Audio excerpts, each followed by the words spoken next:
हाय दोस्तों, तो आज हम पढ़ेंगे बाल विवाह प्रतिषेध अधिनियम 2006 नोट से इसको पढ़ेंगे कि कैसे हमें अपने माइनर एक्टों को याद रखना है ताकि हम कभी भी इनको ना भूल सकें। तो 2006 का यह अधिनियम है। हर एक्ट की एक पहले अपन को समरी बनानी है थोड़ी सी, उसके बाद एक्ट को पढ़ना है। तो आपका आधा एक्ट तो समरी में ही दोस्तों चला जाएगा। मैं आपको बताऊंगा कैसे समरी बनानी है, कैसे आपको नोट्स तैयार करने हैं या मुझसे नोट्स लेने हैं। तो सबसे पहले इसका नाम हमें अच्छे से याद रख लेना कि बाल विवाह प्रतिषेध अधिनियम 2006 है। इस सन को भी याद रख लेना क्योंकि कभी कभी इसमें कन्फ्यूजन हो जाती है 6 है कि 8 है कि 10 है। किसी भी एक्ट को पढ़ना सबसे पहले, क्योंकि ये उसके नाम में जुड़ा होता है।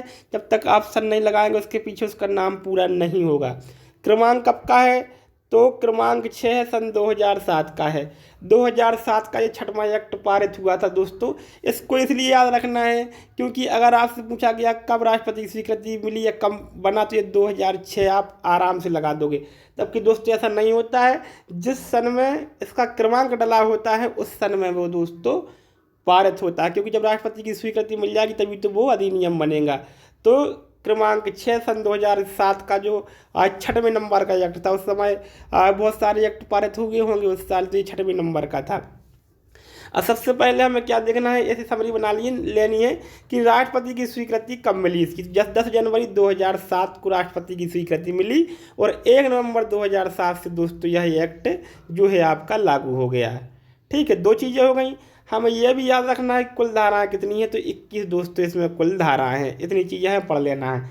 अब इसके बाद आना कि ये लागू कहाँ कहाँ है, तो पूरे भारत पर यह दोस्तों लागू है और भारत के बाहर भी भारत के नागरिकों पर लागू है। जब भारत के जो नागरिक हैं वो भारत में रहें या भारत के बाहर रहें, उन पे ये जो है लागू है।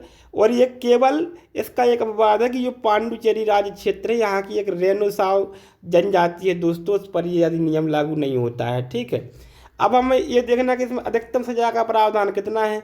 तो 2 वर्ष तक का कठिन कारावास और 1 लाख रुपए तक का ये अधिकतम जो मतलब इसमें सजा का प्रावधान है। सजा 2 साल से ज़्यादा पूरे एक्ट में कहीं नहीं है, एक जैसी सजा है पूरे में। केवल या और का अंतर बदलेगा। अगर कहीं कहीं किसी धारा में लिखा होगा कि 2 वर्ष तक की सजा या जुर्माना, या कहीं कहीं लिखा होगा कि 2 वर्ष तक की सजा और जुर्माना, मतलब जुर्माना लगेगा ही लगेगा, इससे ज़्यादा नहीं होगा। तो सजा एक सी है दोस्तों, इसमें कन्फ्यूजन नहीं होना है। ये भी हमें एक प्लस पॉइंट वाली बात इसमें मिल जाती है। और दूसरी चीज़ ये है कि महिलाएं इस अधिनियम के अंतर्गत सजा से दंडित नहीं की जाएंगी, उन्हें केवल और केवल जुर्माने से दंडित किया जाएगा। ये भी इस एक्ट की एक खास बात है जो आपसे प्रश्न में पूछी जा सकती है। अब आती है अगली चीज कि अपराध संज्ञेय है, असंज्ञेय है, जमानती है, अजमानती है। तो धारा 15 कहती है कि संज्ञेय है और अजमानती है। ये अपन को मेन इंडेक्स में लिखना है। ठीक है, धारा 15 है, संज्ञेय और अजमानती है। ये हर एक्ट का अपन ऐसे से लिखेंगे। लास्ट में एक लिस्ट भी मैं आपको बना दूंगा। संज्ञेय है मतलब पुलिस क्या कर सकती है, बिना वारंट के गिरफ्तार कर सकती है। अजमानती है मतलब थाने से जमानत नहीं मिलेगी, कोर्ट में आपको पुलिस पकड़ के पेश करेगी। अब उसका कोर्ट का विवेकाधिकार है आपको जमानत देती है या नहीं देती है। अगला आता है, अभी समरी में एक चीज़ और बनानी। अभी एक्ट प्रारंभ नहीं हुआ दोस्तों, अभी अपन इसकी एक समराइज कर रहे हैं थोड़ा थोड़ा, क्या क्या चीज़ अपन को पहले याद करनी है। अधिकारी कौन सा है इसमें? तो बाल विवाह प्रतिषेध अधिकारी है, नियुक्त होगा जो धारा 16(1) के अंदर बहुत प्रश्न आता है, कई बार प्रश्न आया है ये। ठीक है, धारा 16 में नियुक्ति का। तो संज्ञेय और अजमानती कहाँ बताया गया? 15 में। बाल विवाह प्रतिषेध अधिकारी नियुक्ति कहाँ है? धारा 16(1) में है। अब अधिकारियों का लोक सेवक होना, ये भी आपको मोस्टली माइनर में कॉमन मिलेगा कि बहुत प्रश्न आते हैं इससे भी। तो बाल विवाह प्रतिशत अधिकारी हैं, धारा 17 में लोक सेवक होंगे, 16 में नियुक्ति और 17 में लोक सेवक होंगे।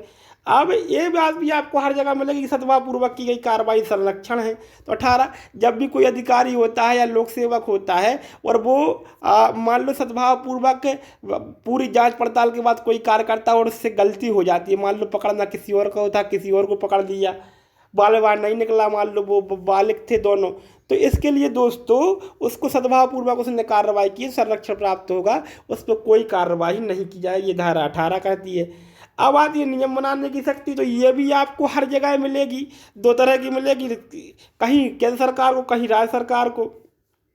तो इसमें धारा 19 में नियम बनाने की शक्ति किसके पास है? राज्य सरकार के पास। तो दोस्तों 15 से देखना है आप, जमानते ही उस अजमानती संज्ञा होगा 15 कहती है। बाल विवाह प्रतिशत अधिकारी धारा 16(1) कहती है। ये लोक सेवक होंगे 17 कहती है। सद्भावपूर्वक का कार्रवाई संरक्षण नहीं मिलेगा 18 होती कहती है। और इस अधिनियम के बारे में नियम बनाने की पावर किसको होगी? राज्य सरकार को दी गई है। ठीक है, अपने अपने राज्य सरकार अलग अलग बनाए। अब आती है धारा 20 संशोधन। क्या किया गया इसके द्वारा? तो 1955 का एक अधिनियम संख्यांक 25 था, उसके धारा 5 की खंड 1 या 2 में जो भी परिवर्तन किया गया है उसमें सजा का प्रावधान दोस्तों बढ़ा दिया गया है और 2 वर्ष तक की सजा या 1 लाख रुपए तक का जुर्माना दोस्तों इसमें कर दिया गया है। अब निरसन व व्यावृत्ति की धारा 21, ये भी हर एक्ट में अपन को पढ़ने को मिलेगी। इतना इतना अगर दोस्तों अपन पढ़ते गए तो आपके माइनर के, मैं कह रहा हूँ यहाँ तक जो लास्ट सेक्शन, अब एक्ट भी चालू होना है, यहाँ से भी आप आधे प्रश्न हल कर जाओगे। इसके आधे प्रश्न हल आप इस माइनर के कर जाओगे। कोई भी एग्जामिनर आपको फेल नहीं कर सकता। 50% क्वेश्चन आप यहीं तक लगा देंगे, बाकी 50 के लिए मैं आपको आगे पढ़ाता हूँ। तो इसके अंतर्गत निरसन क्या किया गया है? बाल विवाह अवरोध अधिनियम, जिसको शारदा बिल भी कहा जाता था, 1929 का था, राजा राम मोहन राय के प्रयासों के बाद आया था, तो इसको इससे निरसित कर दिया गया। लेकिन कुछ छूट भी प्राप्त हुई। जब यह अधिनियम 2007 में लागू हुआ तो ये कहा गया कि 1929 के जो प्रकरण चल रहे थे उस अधिनियम के अंतर्गत वो यथावत चलते रहेंगे और उन पर वही अधिनियम लागू होगा, और जो नए आएंगे इसके बाद में इस पर ये लागू होगा। इस तरीके से हमने 21 तक अपन को पढ़ लिया है। अब अपन को 2 से पढ़ना है कि 2 में क्या है, परिभाषाएं हैं। तो सबसे पहले हमें ये देख लेना है कि परिभाषाएं आखिर हमारी किस धारा में है। उस धारा, चलो देख लिया अपन ने कि धारा 2 में परिभाषाएं। अब हमें ये लिखना है कि कुल परिभाषाएं कितनी हैं। दोस्तों मैं टाइपिंग वाले नोट्स इसलिए नहीं पढ़ा रहा हूँ क्योंकि कुछ बच्चों का कहना होता है कि सर आपके हैंड रिटन नोट्स मुझे चाहिए हैं, तो मैं दोनों प्रकार के नोट्स अब माइनर के रखूँगा, अपने हैंड रिटन भी रखूँगा और टाइप करा के भी रखूँगा। जो जिस बच्चे को जैसे चाहिए होंगे, हैंड राइटिंग में चाहिए होंगे वैसे मिलेंगे और टाइपिंग में चाहिए होंगे तो वैसे मिलेंगे। तो कुल 6 परिभाषाएं। अब कैसे फार्म है, 1 2 3 में है, ABCD में है, तो इसकी परिभाषा कुल 6 है और 2A से 2F तक, या हिंदी में कहें तो 2 का से 2 चा तक दी गई हैं। ठीक है, इससे क्या होगा कि आपको एक याद रहेगा कि लास्ट परिभाषा कहाँ तक जाना है। लास्ट में अगर कोई परिभाषा हमें याद है कि ये परिभाषा सबसे लास्ट में थी इस एक्ट में, तो अब अपन को तत्काल दिमाग लगाना है कि 2 चा या 2F इसकी लास्ट थी। ठीक है, अब कौन कौन परिभाषा साथ में पढ़नी है, कौन कौन बाद में पढ़नी है, तो इसकी सबसे पहले क्या करना है, सबसे पहले और सबसे लास्ट की परिभाषा आपको याद कर लेनी है क्योंकि ये मैच करती है। 2A में दिया गया है, क्या दिया गया, बालक, कि इसके अंतर्गत बालक कौन कहलाएगा। तो अगर लड़का है तो 21 वर्ष तक का बालक कहलाएगा क्योंकि शादी 21 वर्ष से पहले नहीं हो सकती है इसकी, और यदि पुरुष है तो और महिला है तो 18 वर्ष। ठीक है, और इसको भी 21 वर्ष जो है दोस्तों महिला की आयु को भी किया जा रहा है। ठीक है, अगर ये कन्फर्म हो गया कि 21 वर्ष कर दिया गया है तो भी आपको मैं जानकारी अभी दे दूंगा थोड़ी देर से। और अगर 18 वर्ष ही होगा तो भी इसको पढ़ना है, इसको थोड़ा सा आप भी क्लियर कर लेना क्योंकि बहुत जगह बात चल रही है कि इसको 18 वर्ष से बढ़ा के 21 वर्ष जो है किया जाए ना, प्रस्तावित भी है। ठीक है, तो इसको अपन थोड़ा सा क्लियर कर लेंगे। अभी तो अपन 18 वर्ष ही पढ़ें, महिला है तो 18 वर्ष और पुरुष है तो 21 वर्ष। संशोधन वाली बात आएगी तो उसको अपन संशोधन में देख लेंगे, अलग संशोधन भी दिए जाएंगे। अब आती है अवयस्क। अवयस्क की बात आती है तो अवयस्क की परिभाषा सबसे लास्ट में 2F यानी 2 चा में है। अवयस्क वहाँ पर तो लड़का है 21 वर्ष का, लड़की है 18 वर्ष की। ठीक है, और यहाँ पर लेकिन अवयस्क वो माना जाएगा जो 18 वर्ष से कम का है, चाहे लड़का है लड़की है, जो भी 18 वर्ष की आयु पूरी कर लेता है वो क्या बन जाता है, वयस्क बन जाता है। क्योंकि वयस्कता, भारतीय वयस्कता अधिनियम 1875 में ऐसा दोस्तों लिखा हुआ है। अब हमने पहले 6 परिभाषाएं टोटल हमने पहली पढ़ ली, आखिरी पढ़ ली, अब बचती है हमारी 4 परिभाषाएं और पढ़नी है बीच में हमें। तो 2B में आती है बाल विवाह। तो बाल विवाह क्या है, जब कोई विवाह होता है तो 2 में एक या दोनों क्या है, बालक हैं। लड़का है तो 21 वर्ष से कम का है, लड़की है तो 18 वर्ष से कम की है, दोनों, लड़का 21 वर्ष से कम का, लड़की 18 वर्ष से कम की है, तो दोनों में से एक भी है तब भी ये बाल विवाह दोस्तों माना जाएगा। सी आती है बंधन में आने वाले पक्षकार कौन कौन से हैं। ठीक है, तो जो जिनका विवाह हो रहा है वो भी बंधन में आने वाले पक्षकार हैं और जो इस विवाह को अनुष्ठापित करा रहे हैं वो भी बंधन में आने वाले पक्षकार दोस्तों हैं। अब आती है 2E, जिला न्यायालय क्या कहलाएगा, क्योंकि जिला न्यायालय में अर्जी लगनी है। तो जिला न्यायालय के अंतर्गत कौन कौन आएगा, ये अपन को 2E या 2 में देखना है।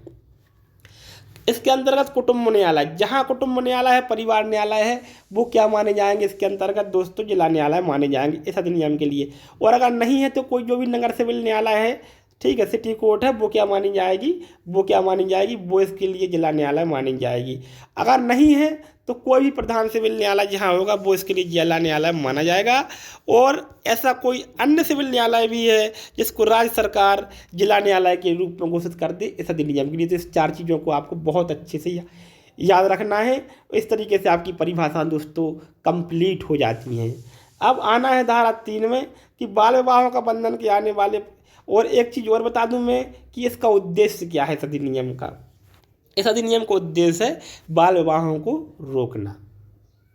बाल विवाह का बंधन में आने वाले पक्षकार के जो बालक हैं विकल्प पर शून्यकरणीय होना। आपने दोस्तों कॉन्टेक्ट पढ़ा होगा, शून्यकरणीय और शून्य में बहुत अंतर होता है। शून्यकरणीय संविदा वो होती है जिस एक व्यक्ति के साथ छलावा हो गया है, धोखा हो गया है, ठीक है, या उसके साथ कुछ उसको दूसरी बात बताई गई थी और दूसरी बात निकलती है, तो वह चाहे तो उस संविदा को शून्य करा दे कि भैया इस संविदा का कोई वैल्यूएशन नहीं है, हम नहीं चाहते संविदा, और चाहे तो उसको मान ली, उसके पास अवसर रहता है। इसलिए बाल विवाह में जो बंधन में पक्षकार आते हैं, जो बालक होता है, लड़का है या लड़की, कम उम्र के होते हैं, बालक की उम्र से कम के होते हैं, तो एक के विकल्प पर शून्यकरणीय होती है। वो जिला न्यायालय में अर्जी लगा के क्या कर सकता है कि भाई हमें ये विवाह है, और चाहे तो मान ले, अगर मान लेगा तो वो बना रहेगा, और अगर उसको शून्य। लेकिन इसके साथ दोस्तों हमें 2 धाराएं और पढ़नी है, 12 और 14।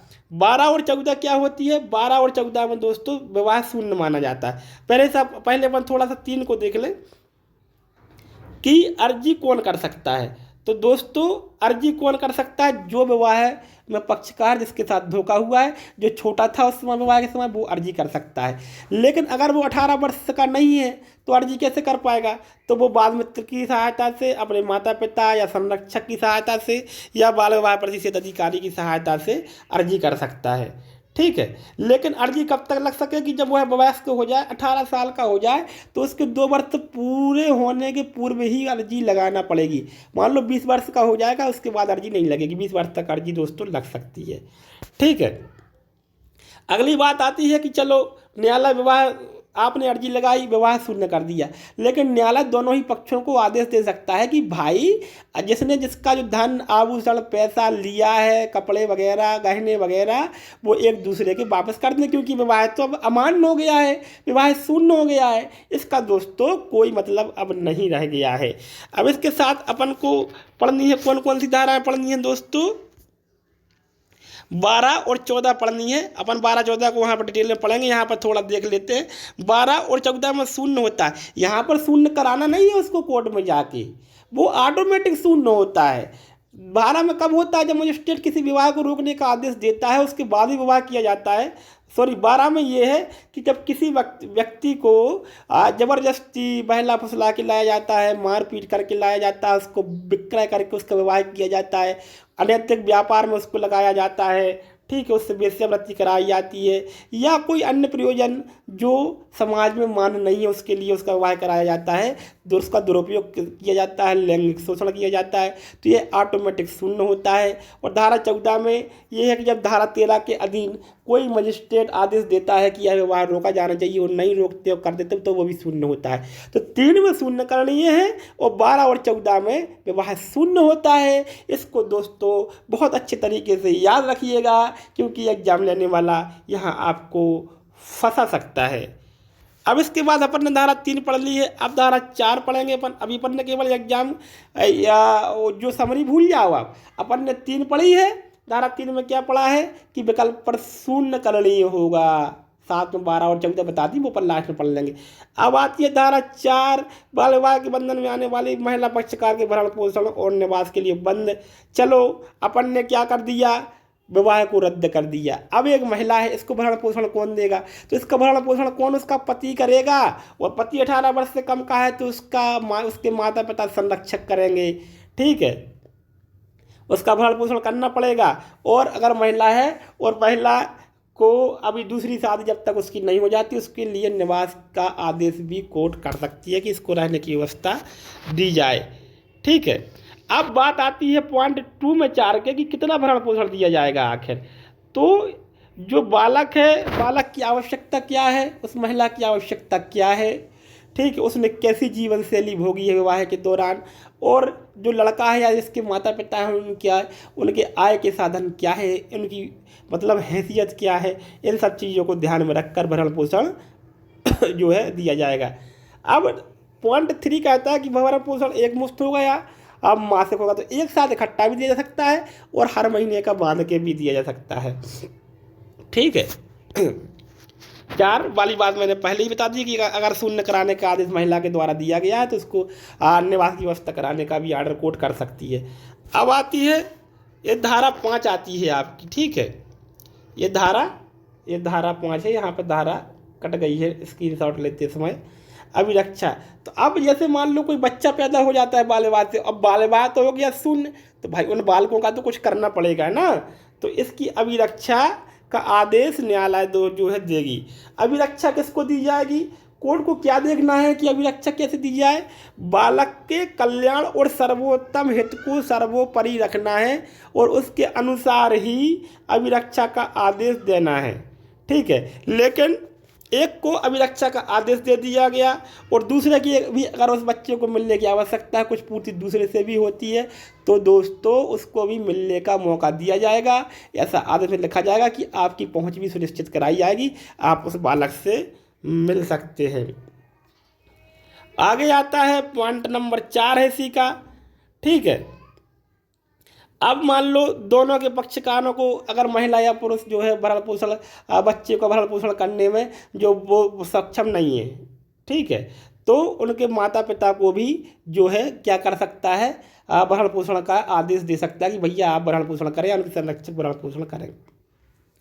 अब धारा 6 में बाल विवाह जन्म में बालकों की धर्मस्थता, तो दोस्तों बालक 2 प्रकार के होते हैं, एक धर्मज होते हैं, एक अधर्मज होते हैं।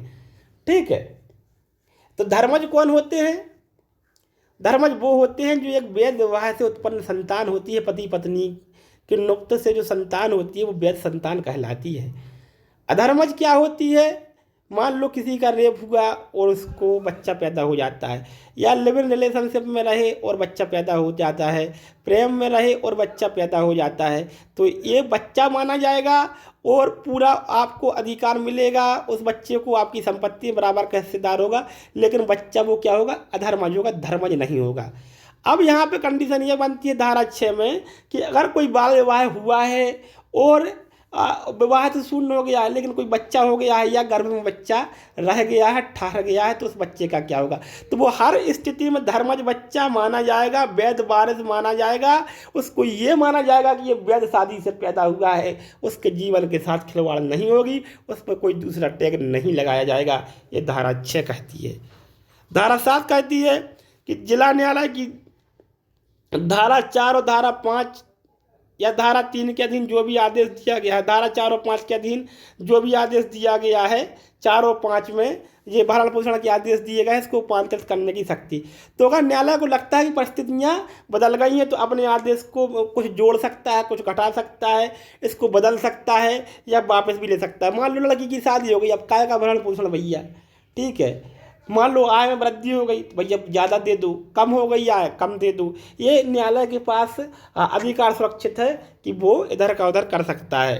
आते ही है धारा 8, वह न्यायालय जिसमें अर्जी दी जानी है, तो जिला न्यायालय में तो अर्जी दी जानी है, लेकिन कहाँ के जिला न्यायालय में भैया दी जाएगी, ये भी तो बात उत्पन्न होती है ना कि किस न्यायालय में, तो उस स्थान पर जहाँ प्रतिवादी या बालक निवास करता है, जिस पे केस लगाया गया है वो जहाँ रहता है, जिस जिले में, वहाँ पर भी केस लग जाएगा, या जो लगाने वाला है बालक है, पीड़ित पक्षकार है, वो भी लगा जहाँ रहता है वहाँ भी लग जाएगा, या जहाँ पर विवाह संपन्न हुआ था उस जिले में भी लग सकता है, जहाँ अंतिम बार दोनों ने निवास किया था एक साथ, अंतिम बार जहाँ वो सोए थे रहे थे वहाँ पर भी लग सकता है, या वर्तमान में जो अर्जीदार है, अर्जी लगा रहा है, वो रह रहा है, वहाँ पर भी जो है लग जाएगी अर्जी। अब ये जो है अपन ने पढ़ ली है, ठीक है, धारा 8 पढ़ ली है। अब धारा 9 10-11 में बहुत ही इम्पोर्टेंट बात आती है दोस्तों, यहाँ से दंड का प्रावधान है। इन 3 धाराओं में आपको दंड देखने को मिलेगा, आगे भी मिलेगा दंड का धारा में देखने के लिए, स्पष्ट रूप से ये है। तो धारा 9 कहती है कि बाल विवाह करने वाले वयस्क पुरुष के लिए दंड, ऐसे पुरुष के लिए दंड जो 18 साल से ज़्यादा का है, 21 साल से ज़्यादा का नहीं, वयस्क पुरुष लिखा है यहाँ पर, याद रखना। 18 वर्ष से ज़्यादा है और 18 वर्ष से कम की लड़की से शादी करता है, अब 21 हो जाएगी तो 21 वर्ष से कम की से करता है, इसको देख लेंगे अपन। अभी तो ये पढ़ो कि 18 वर्ष से कम की लड़की से शादी करता है तो उसके लिए सजा का प्रावधान है कि वो 2 साल तक का कठोर कारावास या जुर्माना जो 1 लाख रुपए तक, या दोनों भी यहाँ पर साथ में जुड़ा हुआ है, ठीक है, या दोनों, ये साथ में पढ़ना है कि दोनों लिखा हुआ है, दोनों हमेशा रहता है, ठीक है। तो उसको ये सजा का प्रावधान किया गया।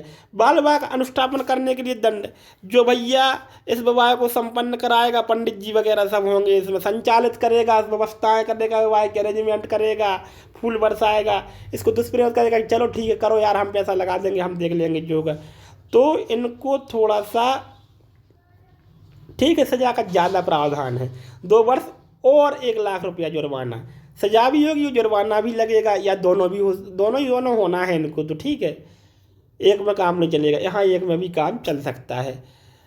बाल विवाह के अनुष्ठान का संवर्धन करने या उसे अनुज्ञात करने के लिए दंड, अब इसमें माता पिता हैं, संरक्षक है, कोई संगठन है, कोई निकाय है जो विवाह का संवर्धन कर रहा है, उसको बढ़ावा दे रहा है, ठीक है, या जो प्रयास नहीं करता है उसको रोकने के, उसकी उपेक्षा के कारण ही ये बाल विवाह होता है, या तो आप करवा रहे हैं उसको बढ़ावा दे रहे हैं या रोक नहीं पा रहे हैं, तो आपको भी 2 वर्ष तक की सजा, 1 लाख रुपए तक का जुर्माना लग जाएगा, जिसमें माता पिता विधिक संरक्षक सभी आ जाते हैं। 11 तक दोस्तों, अब हमारे हिसाब से अगर आप देख लें कि आपको समरी और ये एक्ट और यहाँ तक पड़ गया तो आपका एक्ट पूरा हो गया, केवल धारा 13 आपको देखनी चाहिए, लेकिन मैं ये कहता हूँ कि 12, 13, 14, 15, 16 को थोड़ा थोड़ा एक बार और देख लो, रिवाइज हो जाएगा, क्या दिक्कत है दोस्तों, यहाँ पर एक्ट एक प्रकार से पूरा हो जाता है। अब आती है 12, ठीक है, और ये धारा 11 में मैंने पहले ही बता दिया था आपको कि जो स्त्री होगी वो केवल जुर्माने से दंडित होगी, उसको सजा का प्रावधान नहीं है। अब धारा 12 जो अपन को धारा 3 के साथ पढ़नी थी, वो धारा 14 के साथ, जिसको एक बार रिवाइज करते हैं अपन, कि कतिपय परिस्थिति में किसी अवयस्क बालक के विवाह का शून्य होना, बहुत अच्छी चीज़ें बोलेंगे अभी दोस्तों, वीडियो को स्किप नहीं करना, भारी अच्छी चीज़ बताने वाला हूँ मैं, ठीक है। तो क्या होगा कि जब उस बालक को विधिपूर्ण संरक्षक से, जो अपने माता पिता या अपने भाई बहन के साथ रह रहा था, उसको बहला फुसला के किसी लोभ दे के ले आ गया, या बलपूर्वक या धोखे से प्रवंचना करके उसको उठा लाया गया है, ठीक है, उसका विक्रय कर दिया गया है, उससे दुर्व्यापार कराया जा रहा है, अनैतिक प्रयोजन के लिए उसका उपयोग किया जा रहा है, तो ये दोस्तों ये विवाह अपने आप शून्य होगा, इसमें कोई अर्जी की आवश्यकता नहीं है, कोई शून्य कारण नहीं, विवाह माना ही नहीं जाएगा। अब आती है धारा 13, वेरी वेरी इंपॉर्टेंट, क्योंकि बाकी धाराएं तो आप पढ़ चुके थे, धारा 13 आपको बहुत महत्वपूर्ण है पढ़ना। बाल विवाह को प्रतिसिद्ध करने वाला व्याधि जारी करने की न्यायालय की शक्ति, अगर अब कौन कर सकता है दोस्तों, अच्छे से ध्यान रखना कि कौन कर सकता है, तो प्रथम वर्ग न्यायिक मजिस्ट्रेट या महानगर मजिस्ट्रेट को पावर है, उसको लगता है कि कहीं कोई बाल विवाह तय हुआ है दोस्तों, तो वो तुरंत एक व्यादेश जारी कर देगा कि इस विवाह को रोका जाए।